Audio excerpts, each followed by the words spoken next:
Hello everybody and welcome to this panel today.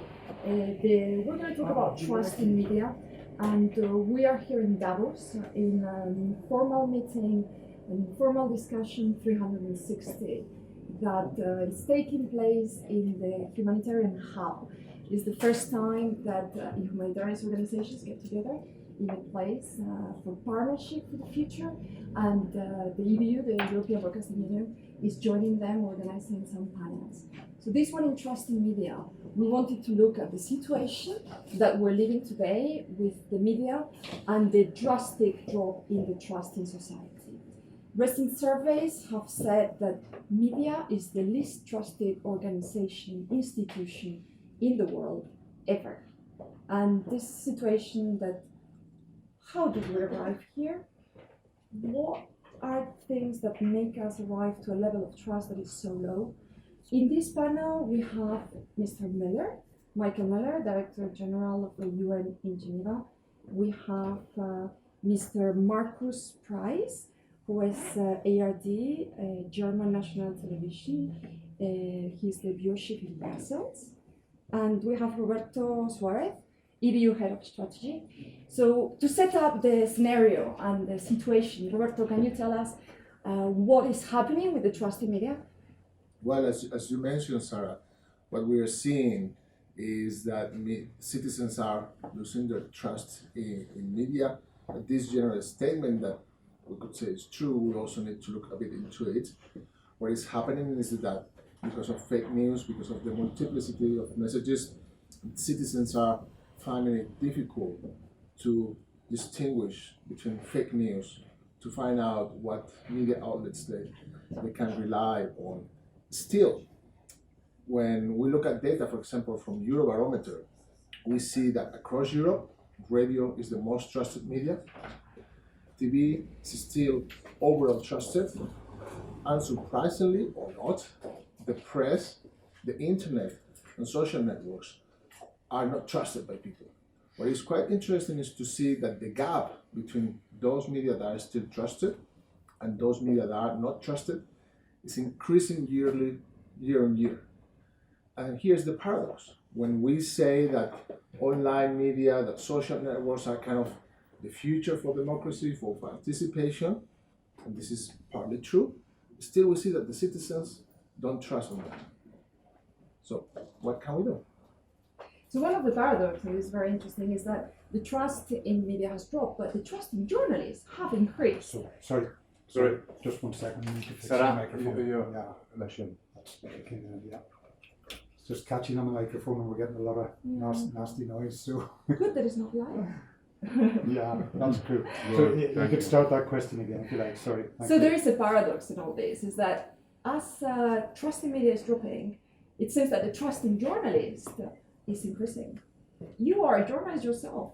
How is this happening? I'm happy to hear that, but I think we have to think about the problem is that people don't know journalists anymore, because I think one of the biggest problems is that journalists are disappearing from local news are disappearing.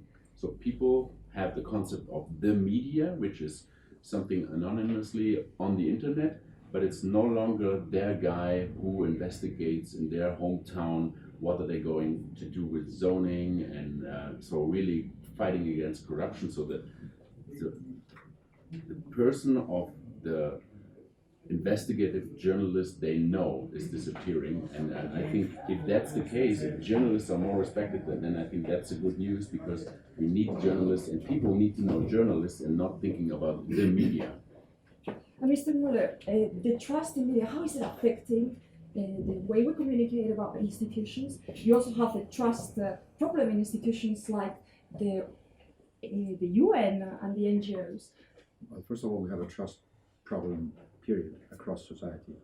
We have a trust deficit that is really a very fundamental problem to everything that we're trying to do and that we need to address. And of course, they're linked, the different levels of trust in institutions at all levels of government, in our fellow citizens, in the policemen around the corner, etc., is really a fundamental problem in our societal structures right now. It is affecting us, of course, because we rely on and have relied on the media to tell our story and to educate and inform the public about what we're doing for their benefit, for improving their lives.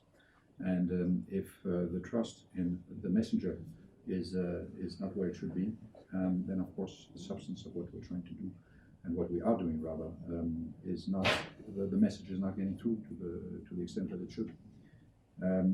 If I may just, since I have the floor, sorry to expand, but I think that we need to dig a little deeper when we look at the reasons for this mistrust. It's not something that just came out of the blue.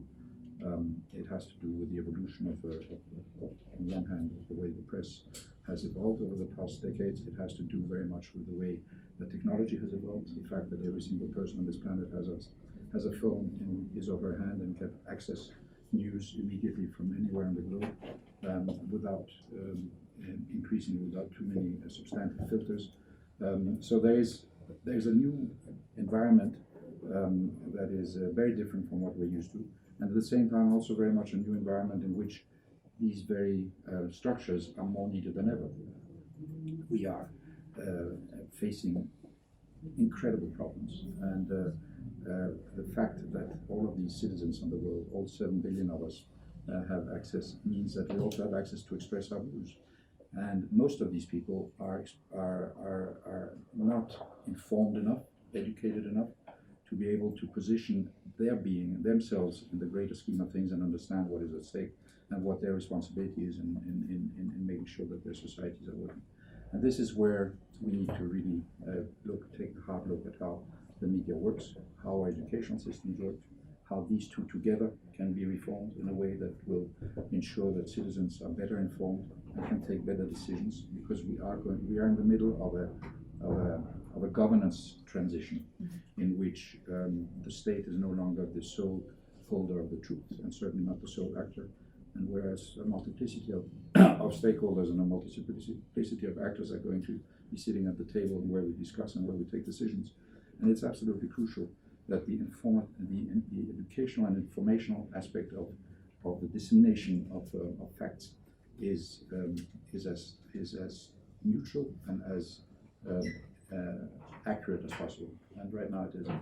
So we all suffer. It's not just the international relations. So you're talking about technology Also. and also about the platforms. So here we have to talk as well about the players in these changes. We have social media, we have big players in the market, the Google with their search engines, the Facebook, Apple. How are all these affecting the way we share the information, we share the vision of this world? Well, it affects us very much, and this is part of what I was just saying. One of the interesting aspects of this, and particularly since we're sitting in Davos, the last 4 days, almost every conversation I've had is about technology, but more importantly about how we inject ethics into the use and the evolution of the technology of artificial intelligence, how we ensure that the people are at the center of these efforts. And one of the interesting things is that you're seeing some of the big players now, Microsoft and others, they themselves have realized the limits of this rush into the future without building in some ethical consideration. How are we going to use these technologies? How are we going to make sure that they are at the service of mankind rather than, in other words, to say it in a different word, we're all beginning to come around to the idea that we have to be the ones shaping the future and not allow the future to shape us. And I think that's an important element, and really a very positive and hopeful element, much more than I thought it would be when I came here, where there is this growing understanding that we need to get a handle on this because it's running away from us. So Roberto, do you see any particular, how do you see the role of public service media in this shaping future? Well, if things come down to identify values, the values that need to guide our actions, public service media is a very good asset there. Because when we see what commercial media do, which is very legitimate, they look for economic profit. They sell, they offer news and any other kind of content to the citizens to make an economic revenue. But besides that media, that of course will give priority to certain things, we have public service media, which is guided by very clear values: universality, pluralism, quality, excellence. not leaving anybody behind, as we are talking here these days. So when you have public service media which is independent, which is properly funded, and with this set of values, then there you have a very powerful tool for society, not for governments, for society, for the citizens, for other market players, for humanitarian organizations. It's a platform where we can come together, we can discuss, we can make sure that the complexity of reality is made a bit more understandable, a bit easier for the citizens. That's why we at the European Broadcasting Union think that these kind of conversations are absolutely necessary. We need to collaborate to see where we want our societies to go. We cannot just witness what is happening to us and what Facebook or Google or other big corporations are designing for us. They do great things, but they should not be the only ones shaping the future. But I think I'm also a representative of a public service broadcaster, but I like to be a little bit more critical about ourselves. We are not an absolute institution that is good in any way. That's true. I think the debate in the last year has also ignited like a self-reflection or self-criticism of who we are, who are the public broadcasters. And I think in a way we are also biased. We became biased over the years in terms of our education, the places where we live, where we work. Journalists, in my company, we live in Cologne, we live in Düsseldorf. We have a nice environment, and we report about real estate prices going up. But many people in Germany live in the countryside, and they say, what are they talking about? My house, if I replace the windows, I will never get the money back because nobody will pay this money back. And I think this kind of attitude to really think, who are we going to deliver the service for? Who are our clients? This should be much more part of our thinking. And I think it should also, in my company at WDR, we are really thinking about it. Journalism has become an academic profession over the years. In the past, there were craftsmen and people without a university degree. They were journalists, and they were very good journalists because they had a completely different worldview in a way. And I don't know, there's a German, Austrian legend, Egon Erwinkisch, one of the greatest reporters ever. And he, as far as I know, he was not at the university. So we are thinking about, should we diversify also the access to this profession again, to have completely different perspectives in the newsroom, different people, and so covering a broader audience with whom are we responsible to and whom are we delivering the service to. So do you think that as institutions we're losing touch with the public, with our audiences? Yeah, we are in the danger of doing so, but now we also realize the problem, and I think we're going to do something about it. I think to a point, let me just wind back a moment and talk about this because this is important, I think, and this is my personal view, but as far as I'm concerned, the role of the press, whatever the press is one, to inform, two, to hold power to account, and three, to educate. By and large across, and I'm really generalizing now, but by and large across the spectrum of both geographical and the kinds of media, the third one has been abdicated. The responsibility to educate has in many places been abdicated because the way things have evolved, it's a kind of a money issue. You have to earn, and if you don't earn money, you close. So you have a lowest common denominator approach to news. If it bleeds, it leads. All these kind of stuff, which is where the constructive news comes in, which is a very interesting new trend, a new effort, which basically tells people and the press and the journalists, whatever kind they are, that when you do report on something, and mostly it's negative stories, go out, spend a little time, find out who found a solution to the problem you're reporting on, and incorporate it into you. By doing that, you empower the reader or the viewer or the listener to actually understand that there are solutions and to be part of those solutions.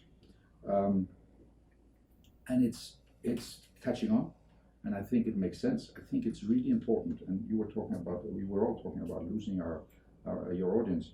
I think that the education part is more and more crucial in a world where we more and more understand that the problems that are facing us are so big that unless we're all part of the solution, we all take responsibility, not just governments, we are not going to make it. But in order to empower citizens to be able to take responsibility and act on it, you have to inform them, you have to educate them more than inform them. And this is also what I meant before. You have to responsibilize a citizen to actually be part of the solution and not just a bystander and just throw your hands up in the air.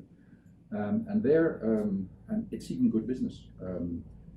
One story that I was told, I think it's right, it's a small Berlin newspaper that decided to go that route and use constructive journalism. And in less than 2 years, their profits went up with 193%. And they're now a regional paper, not a city paper. And the same with our friend, my compatriot Ulrich, who started this. When he was head of news, he changed the way they presented news. And from the moment he did that, and 6 months later, their program on national Danish TV was the most watched program, not just the most watched news program, but the most watched program, period, on all TV screens in the country. Simply because people latched onto it and understood that they were part of this and that there are solutions and they can be part.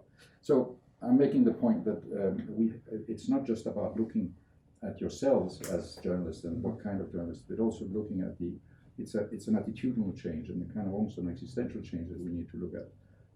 And together, because the responsibility is not just journalists, it's everybody's. It's the politicians, it's the teachers, it's the journalists, it's the citizens, it's people like me who work for organizations that are helping come up with some of these solutions. It's a very different way of crafting our relationship to the citizen. So we cannot leave a conversation about trust in media without talking about fake news and bubbles. How is this affecting the situation? How is this affecting the way we tell news? Facebook just announced that they will let people vote for the outlets that they trust. How do you see these propositions? How is this going to affect us as media and the trust that we can have with our audiences? Markus? I think it's a difficult development we're going to face, because the problem on social media, from my perspective, is that everything looks to the same degree professional. No matter who wrote it, you can write something. Facebook, in terms of design, frames it, and it looks the same as something from Preiss, ARD, or The Economist. So in the timeline, it looks as professional as the other things, and I think that's a big problem. And with EBU, and also in Scandinavia, Finland is not Scandinavia, but in the Nordics, there's also a discussion going on whether there shouldn't be a public service social platform. And I heard about it 2 years ago in Finland at Yle for the first time, and I thought, oh guys, you're really bold, you want to compete with Facebook. But after 2 years and learning more how social media affects the news landscape, I think that's a very good idea. It's very ambitious. I don't know who has the means, the money, the technological know-how, but I think that's an idea really worth thinking about. Also, not only for public service broadcasters, but also for private media to be on that platform. Could you just latch on to that? Because I mean, you say people have to vote, and that's wonderful. That's democracy. The fact is, and I come back to what I said before, if you are a voter and you don't know what you're voting about, and you don't have enough knowledge and information, then what is your basis for deciding whether one thing is fake or not? So education, and there's a social and a societal responsibility there that most of our societies are not living up to yet. So if we move into the solution side, you just talk about constructive journalism, that is an initiative that is supported by the EU, by the United Nations. That can be one of the partnerships that we can move. What are the solutions, do you say? What can we do? We can start with Roberto. Well, I think that, as it was said, building on the same concepts, I think, and I have been recently involved in the preparation of our contribution to the high-level group on fake news set by the European Union. There were so many points in the agenda about definition of fake news, actions, this and that. And then I was asking in a very naive way, what about the citizens? Here, nobody's talking about the empowerment of the citizens, educating the citizens, because You are not going to stop technology. You are not going to stop people publishing fake news. It has always happened. But ensuring that the citizens grow in the knowledge about how to use media and ensuring that journalists are well focused in understanding what's the role of journalism, that's an important part. In that sense, I think it's important that maybe we slow down. We think about the values. We set the focus of what our organizations want to do, and also try to work together with the citizens. What we think is that if national media, public or commercial, are going to stay relevant in the future, it's only going to happen if they connect with the audience. Connecting means understanding what that audience fears, what that audience loves, what that audience needs, what are the problems they're worried about, and then putting your journalistic, your content production skills to work, and not in an isolated way, not only the public service media, not only the commercial, but with other institutions to put those skills to work, to contribute, to find a solution to those problems that our societies are facing. Then the citizens will see immediately, hopefully, or we will help them to see, this is about us, this is about our society, our community, and then they will appreciate that. Otherwise, what is going to happen is that we will continue in this wave of, well, I'm wealthy, I'm fine, I don't mind, media is offering me so much entertainment, so much ways to get away from that reality, which is quite easy to follow. Markus, solutions. I What do you say? agree with what you just said, because I think it's very important to go out, to be very close to the viewers or readers, and take their problems seriously. I want to mention one project we did at ARD in Tagesthemen, which is like the evening news. There was something, a 5-minute piece for a couple of weeks, and the story there was only what was the story at that place. So the reporter should go there without any aim, just to be there in that place for 2 days and really try to find out what's the story, what is moving, or what is getting emotions in that particular location. And this was very well received by the audience, and I think that's not constructive in a way, but that heals some kind of wounds and to get the trust back. It's constructive as well, because it shows it shows the reality in a sense. Yeah. Mm-hmm. Can I add to this? I'm with you, of course. We have to bring back the values, but we also have to look a little bit down the road. And I've been bombarded with stories about technology, so I've learned a lot the last 3 days. And one thing to deal with fake news is blockchain, probably. There are technological. It was just down the road 10 minutes ago, and my head is like this with the new information about what these guys are doing. It's absolutely incredible.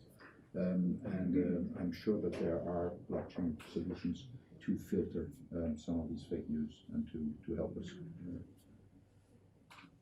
And how about partnerships? How do you see the word partnership into moving to create more trust in our institutions? No, but this is what I said before.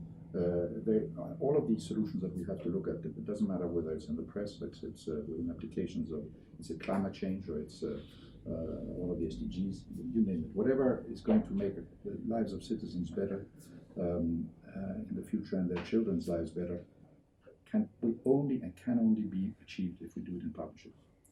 The whole understanding and the strengthening of the integrated sort of matrix management of our planet, the foundation of that is partnerships in a way that we've never seen before. And more people are beginning to understand it. And when I have partnerships between actors that never really even talked to each other before, like business and the UN. We have two different languages and that completely didn't mesh. That is changing very, very rapidly now because they understand that they have to be good corporate and global citizens. They understand even that it's good business, but they also understand that they have a societal responsibility to be part of the solution in mitigating climate, in making sure that we have access to resources and that we decrease waste, that health in the health sector, any aspect of human life So partnership is absolutely at the center of how we're going to have to function collectively to make our planet to continue to make it livable. But do you have the feeling that like business organizations have that kind of feeling of responsibility? Yes, more and more. But if you see Facebook, they try to address the problem by creating a solution that lets people vote on what's right and what's wrong. Yeah, which I think is not necessarily the right way to go, precisely because the people are not informed enough. But I see it in my daily life. I see it. I'm doing a lot to implement the SDGs, and I'm seeing every day more and more big companies, small companies, governments, NGOs, academic institutions. Everybody's coming to us to ask us, how are others doing this? How can we be part of this in a constructive and impactful way? Kind of the other important word is impact. We are moving away more and more the businesses who were always looking at the investment and the gain side are now adding this third impact in terms of the way that they reconfigure their business plans and how they approach the societies in which they operate. Same with science and academia. We are more and more entering into discussions to make sure that the scientific research is linked to the operational needs on the ground, so that we don't, and that we understand that the conversation is getting more and more intense between those who implement all sorts of programs on the ground and the scientists who are coming up with new ideas, so that we make sure that as we move along, we find synergies that we never really worked enough on before. So there's really very positive stuff happening, and the mindset is changing. I've never seen anything like it before. And also, I guess that if business want to survive and they need to incorporate millennials into their workforce, any survey about millennials and how they see the world and how they believe in life, millennials mention values. And they mention they are very concerned about the job I'm doing is not just to make money, to have a house, to have a car, to have a phone. It's about what's the impact. And that's what we're telling also our members. The public service media also has the challenge to acquire talent, to maintain talent, because then you have an employee and Google is calling, you want to go? It's very attractive to go to work to Google. So we are telling them it's not only about you as a broadcaster doing 10,000 hours of news in a year that tells somehow nothing nowadays. It's about what's your impact, what is your contribution to society. And also that is going to change the way we do news. Because if our purpose is not anymore, not only to fulfill the regulation, the quotas of certain types of content, of news, of things, but to do a content that is connecting with the people, that is talking about the problems of the people the citizens we are targeting, the whole internal strategy, the whole internal ethos of how we are working is going to be based on impact. And I think that's really the future. So thank you very much. The time is limited. We could stay here for much longer discussing about this passionate theme. Thank you very much for coming. Thank you, Mr. Moller, Preiss, Roberto, and hope we can keep this discussion outside and build a partnership that will help us to create impact. Good. Thank you very much. Thank you very much.